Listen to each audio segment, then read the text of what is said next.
Welcome back to Football Coach Coordinator episode number 6. We've pushed right on to signing day, and there's a lot of transfer targets.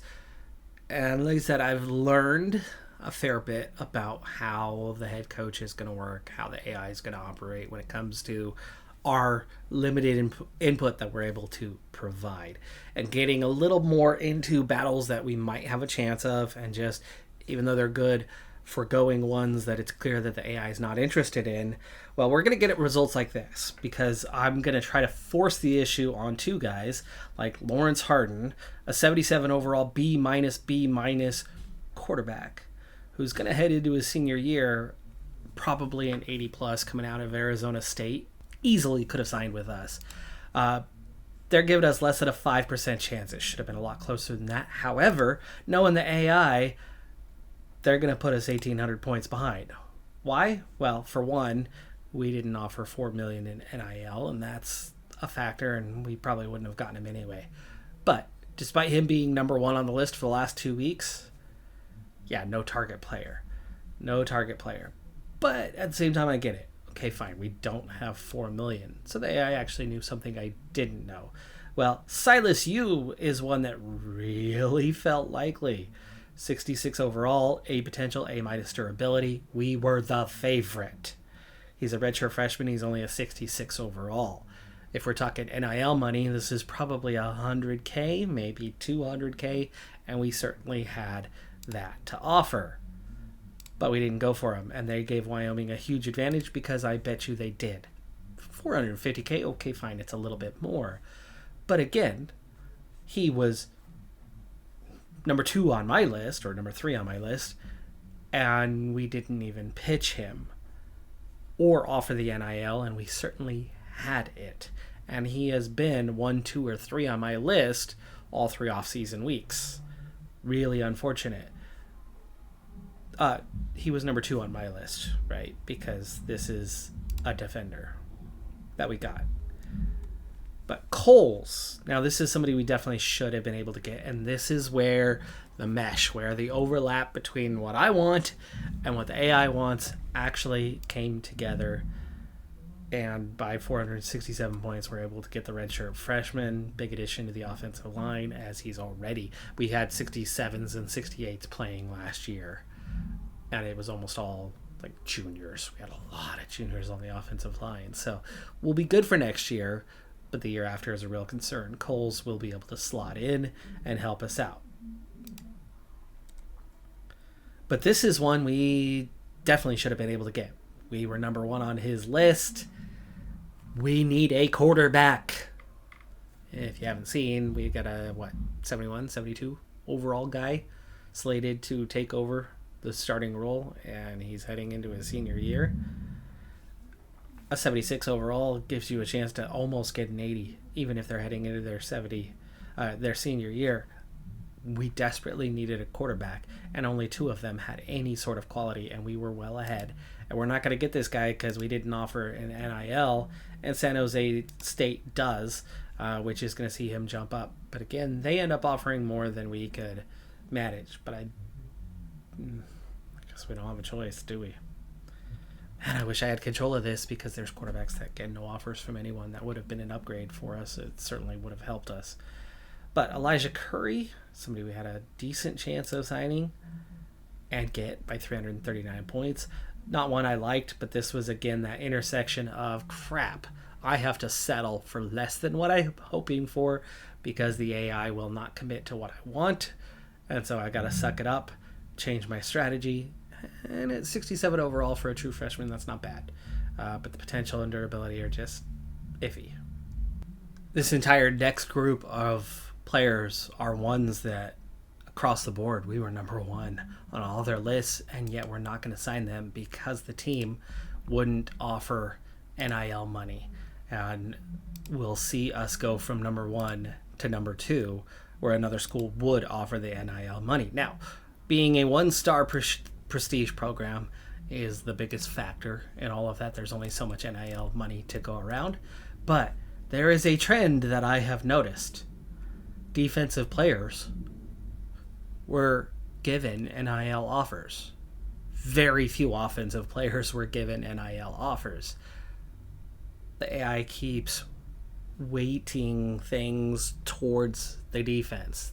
Their recruiting efforts, their NIL efforts, again and again, are going towards the defense. And so what are we going to get? An FF. Heading into senior year. Cornerback. What?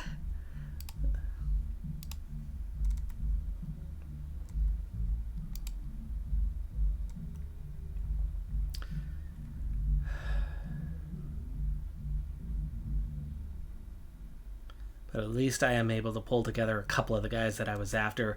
However, the AI's biggest focus was on this quarterback.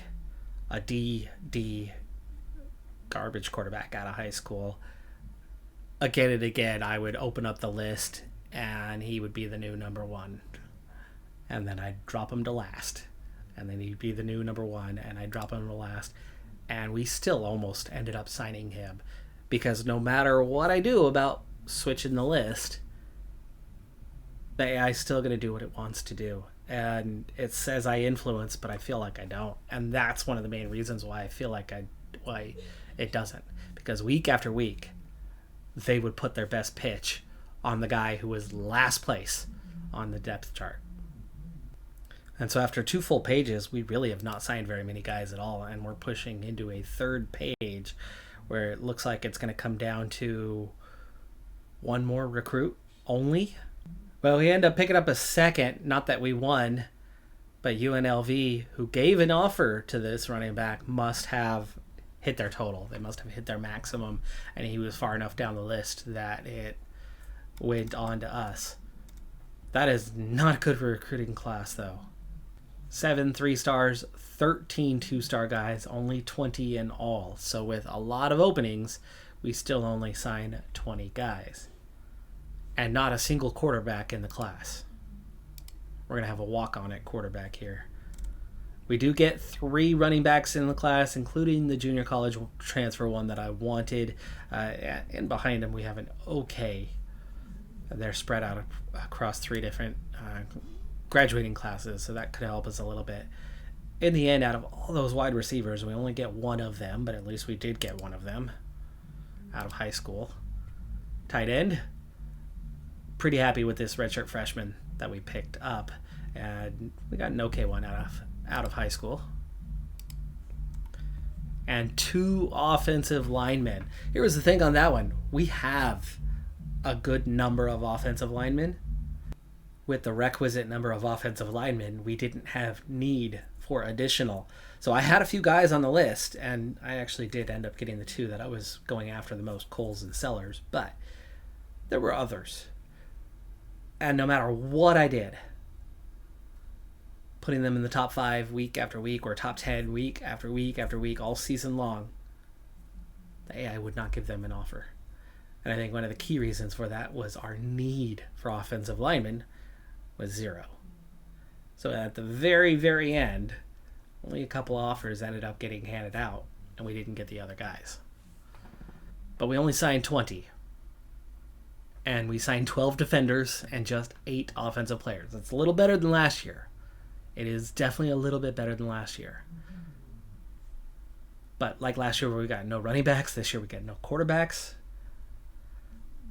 And it still seems a broken system, and I feel like I need to just sit back and not engage with it at all if we're going to get anything in a recruiting class. I'm trying to get that mesh, I'm trying to get that crossover, and it worked a little bit better this year than last, but it's frustrating just how little influence we can have, and that's one of the key components of the game, right? Well, only 5 transfers. It felt like it could have been a lot more, but somehow we do still have 85 coming onto the roster with only 20 additions. And it wasn't last. But at 136th, there's still a whole lot of worry about this team and its future. And now particularly at the quarterback position. And that was the one thing. We knew we were going to improve across the board at the other offensive positions, but we were going to take a huge step back on quarterback. But I figured we could at least get in a transfer who wanted to start for their senior year that didn't have much quality and wouldn't be good enough to start anywhere else, and would at least be an upgrade for us, an extra 4 points overall or so. And I do see the flaw in, hey, NIL money matters. And the only two guys that the AI went after, we could have won both of those battles, but couldn't match the NIL to two schools that had 2 stars or 3 stars and could. So it did leave us very handicapped, and it wasn't just simply a matter of the AI not going after him. It was the AI not affording to be able to go after them. But why would they put them on their list in the first place if they can't? They should know better on that. They don't. They did know better in the end, but not enough to keep them off the list and put somebody on the list that we could go after that wasn't being offered by others. If only I could just manage the offensive recruitment or manage an element of it. Like the head coach, this is what I'd like to see. The head coach gives you specifically 5 spots, right? He's got 40 to target. He's got 40 on his list. Why not let you pick 5? Why not let you pitch those 5 and tell you you've got 3 scholarships? It's a team decision. The head coach might have the final say in things, and maybe there's another element of you have to persuade him or something along those lines, but that comes into the how much influence do you have on the roster? How much does he trust you? If you have a higher opinion with your head coach, you should have more sway. You should be able to bring in 10 guys or 15 guys if they love you. If they don't, as little as, 2 or 3. But with that near bottom of the league finish, the prestige ranking drops once again, so it's about the halfway point between 1 and 2. We are going to see an increase in the last place you need to see an increase. College Life has risen with $17 million spent, has risen to a level 11. At least our out-of-conference schedule for the coming year involves a number of potentially winnable games in Ball State, Delaware, and UC Davis. But the really poor schedule balancing continues on with still front-loaded top teams, back-loaded with bottom teams, and still front-loaded with either home or away. This year, home, and back to all those winnable games on the road. It's going to be a pretty tough year based on that.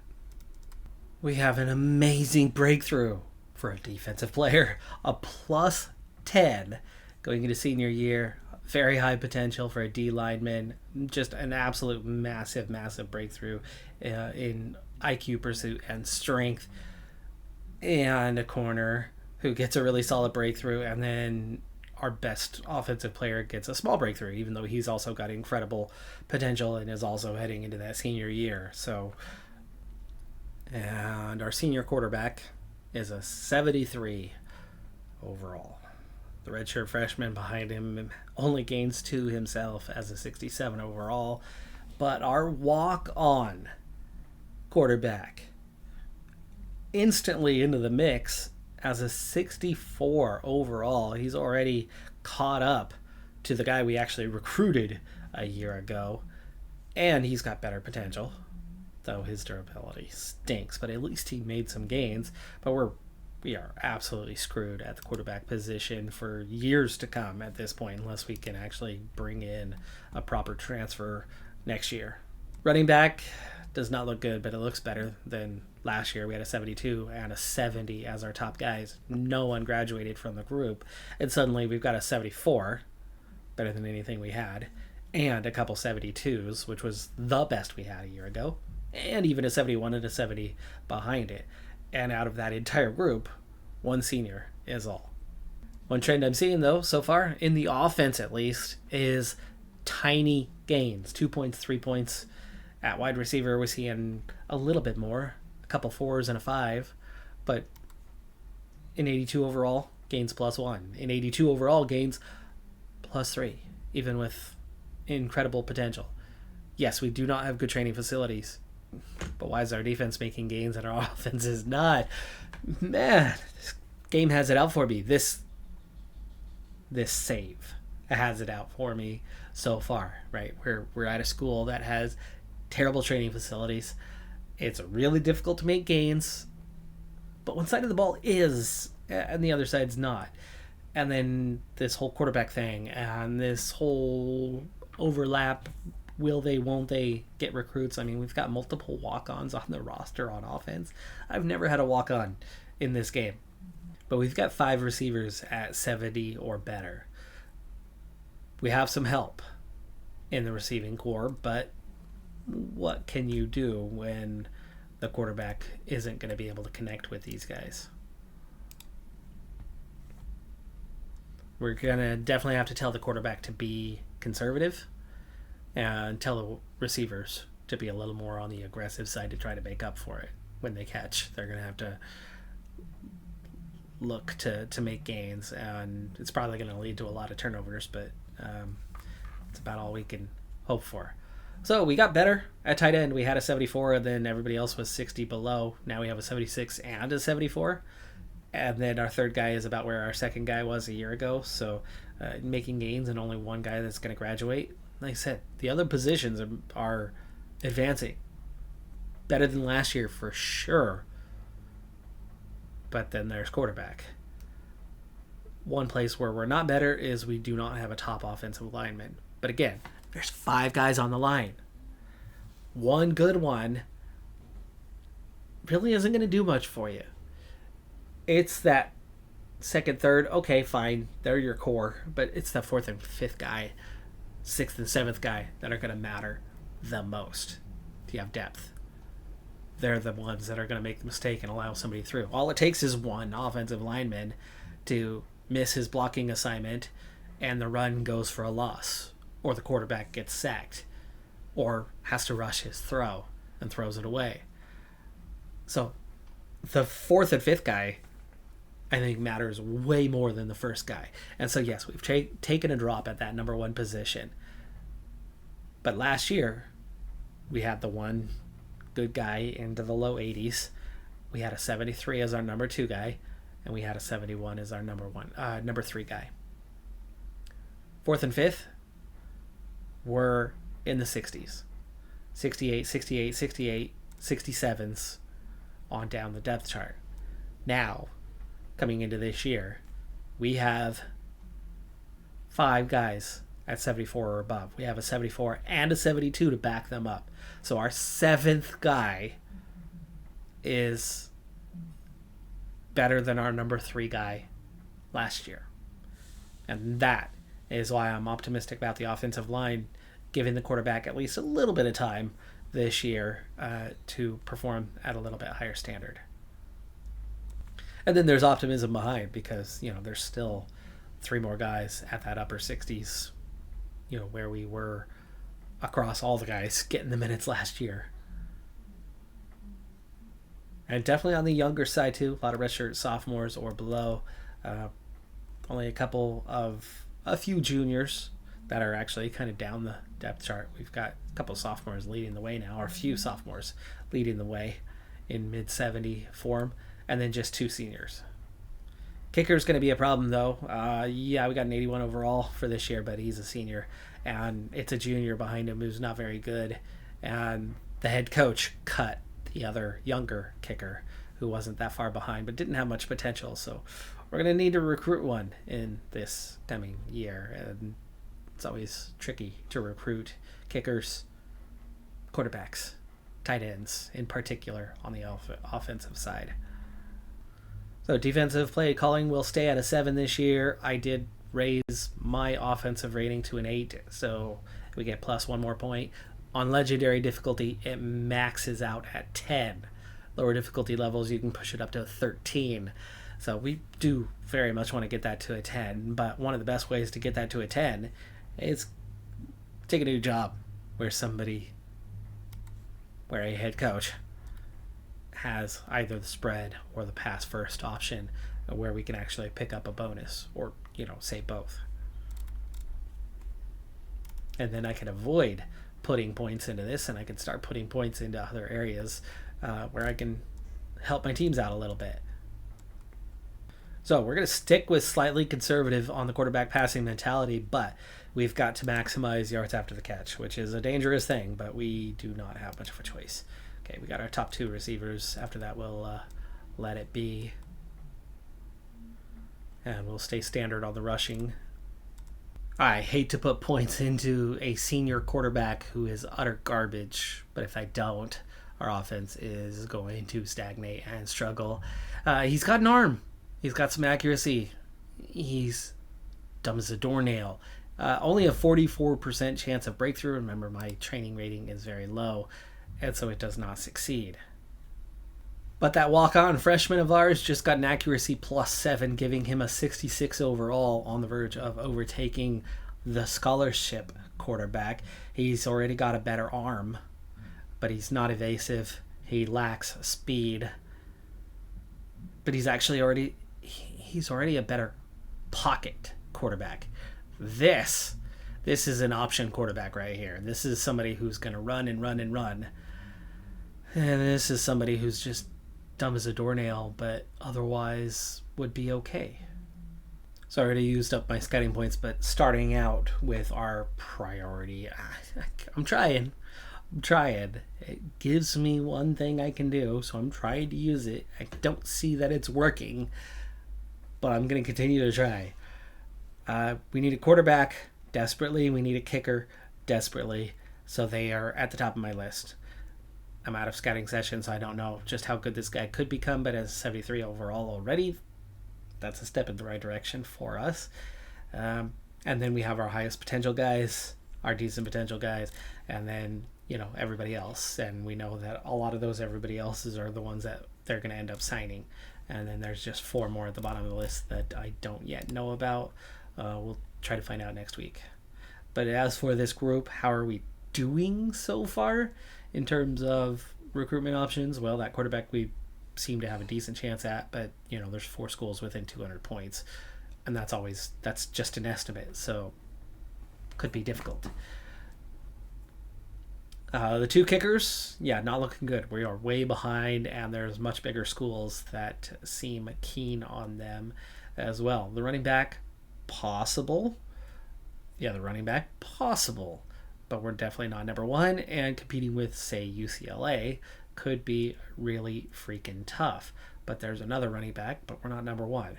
There's a good overall and potential wide receiver, and there's another quarterback that we have a legitimate shot at, but again, it's Cal and UCLA we're competing with. It's bigger California schools all around us. And we're not really number 1 anywhere with this group. I bet you if we go down to the bottom, no, we're not really number 1 anywhere. So it's going to be a struggle to recruit, especially with how the AI treats me in regards to recruitment. 5 out of 6 successes for week number 2. The 1 failure was me, the poor trainer, which does make sense. That's also not helping the offense any, really, that I'm such a poor trainer. But the one I did succeed with was a true freshman wide receiver who's a 69 overall already. The other one was a freshman wide receiver who's a 70 with very high potential, but only a 1 star. So he started from a little bit further behind. We weren't able to help him, but we got ball security +5. It was the weakest by far for him. Makes it manageable.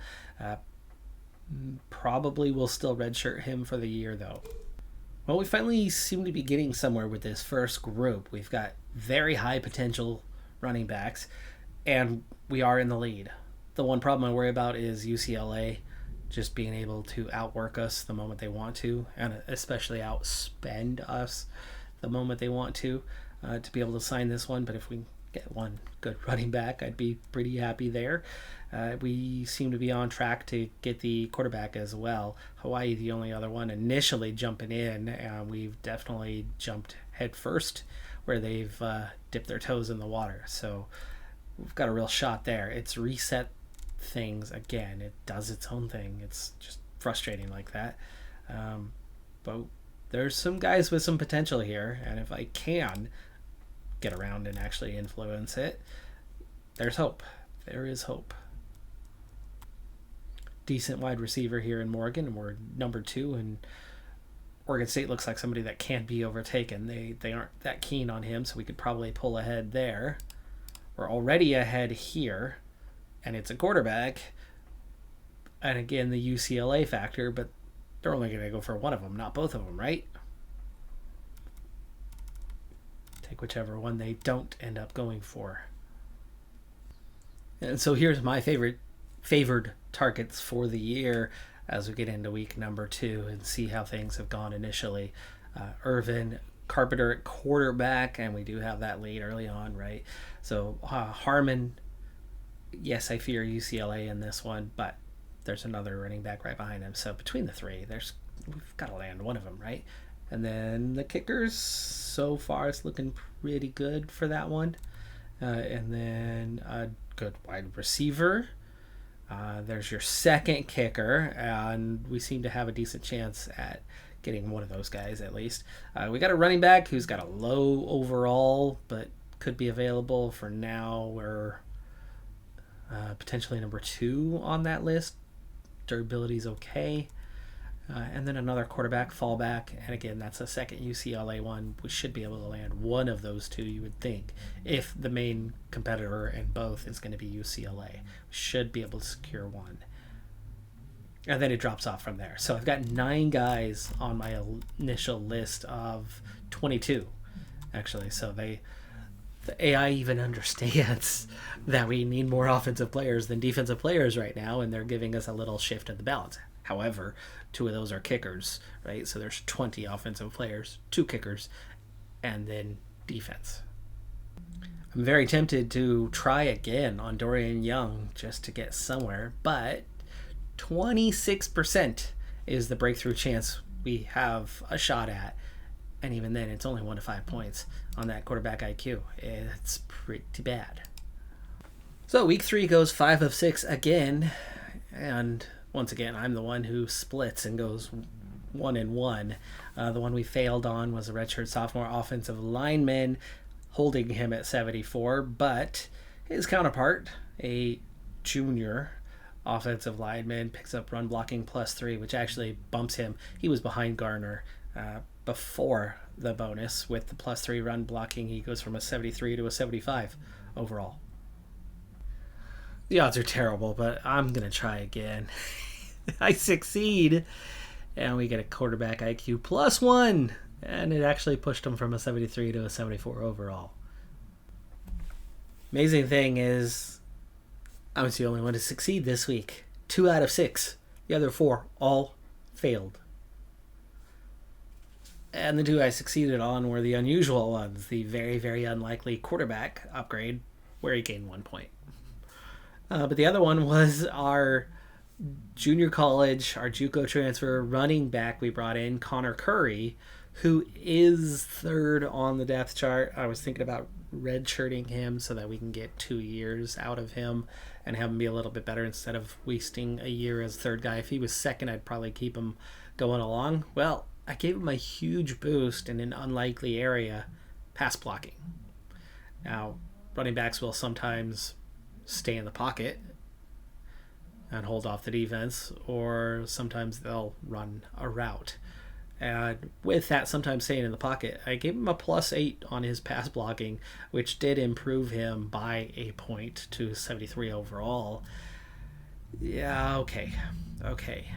Not terribly useful, but it was a huge gain, so I feel like it was worthwhile to assign that one, but I still might go ahead and redshirt him for the year, even though he's now 2 points better than the guy behind him. My favorite 9 has become a favorite 10 as things have shuffled a little bit from the head coach. But how we're doing with those guys? Well, UCLA's pulled ahead in one of those favorite matches. But we're there. We're competitive with all of them, but we're not getting the top pitch that you would expect. Here's our new one, Tucker, B-, wide receiver, but the others were 1st or 2nd. It's definitely competitive, and we've got a real shot at signing some of these guys. I just cannot really convince the AI. Most of those did not involve a pitch. Most of these, they've ignored it. 137. That's target, nothing else. 355, okay, that's an effort. A couple of these guys. But these couple guys are staying at the top of the list regardless. I keep coming in and it's reset every week. And it's reset to whatever the AI decided they wanted it to be. So it's just, it is what it is. It is what it is. I got to suck it up and just deal with it, move on, and eventually move to a bigger, better job. And hopefully they will just have better recruiting choices than a one-star prestige program. And I'll have less frustration. And so our goals for the year are identical: 300 yards, win 2 games. The bonuses this year, just over $1 million to win 2 conference games. And there's that 17 pass touchdowns again. And even at best, we can't match what we earned last year. The offense, just a 76 and dead last in the nation. In particular, the quarterback is the problem, but the defense has recovered a little bit. It has some recruiting. It had some development. The coaches keep focusing on developing the defensive players and ignoring the offensive ones. They seem to be leaving things entirely up to me to take walk-ons and turn them into top-tier players. Receiver skill is the one place where we are okay, but it's going to be rough going. Otherwise, it's going to be real rough. 280s on offense is all we have. And as for that depth, quarterback, massive problem. I'm excited about our walk-on in Win, being able to move on up as a redshirt freshman next year and maybe even be the guy. Running back looks good for the next couple of years and beyond with Curry. Wide receiver, we're going to miss those two. It won't be as strong next year, but there's a core to build on. Same with tight end. We're going to lose one key guy, but we'll get stronger otherwise next year. The offensive line, yes, we'll miss Price and Snow, but we are getting stronger year by year behind them. But kicker is going to be a pretty big problem next year. And quarterback's going to be a similar situation of, hey, where's that transfer recruit that we should have had? They want to go after the guys that you need the NIL money on, and we don't have the NIL money to spare. So we are dumpster diving for quarterbacks, and it's not going too well. But I'm optimistic of a couple better high school recruits this year that we will hopefully be able to secure one of their signatures and maybe not have to rely on a walk-on player for that position. And of course, we're going to have a difficult opening start to the season. We've got a couple out-of-conference games that might be winnable, but beyond that, we're going to get hammered at home through all of our home games and then go on the road and expect to try to pull a couple of victories from there. And with the worst offense in the entire country. Things are not going as expected. Not at all. This is going to be a real struggle. It's going to be a real struggle this season.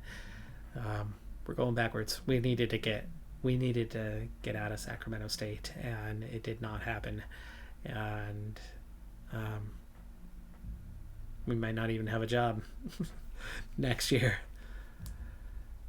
That's going to do it for this episode, though. I'm Decathlon Gamer. We are going to fly through this season. I have low expectations. I think I'll do more sim, less play for this particular season and just see what happens. See if we can have a job somewhere other than here for next year.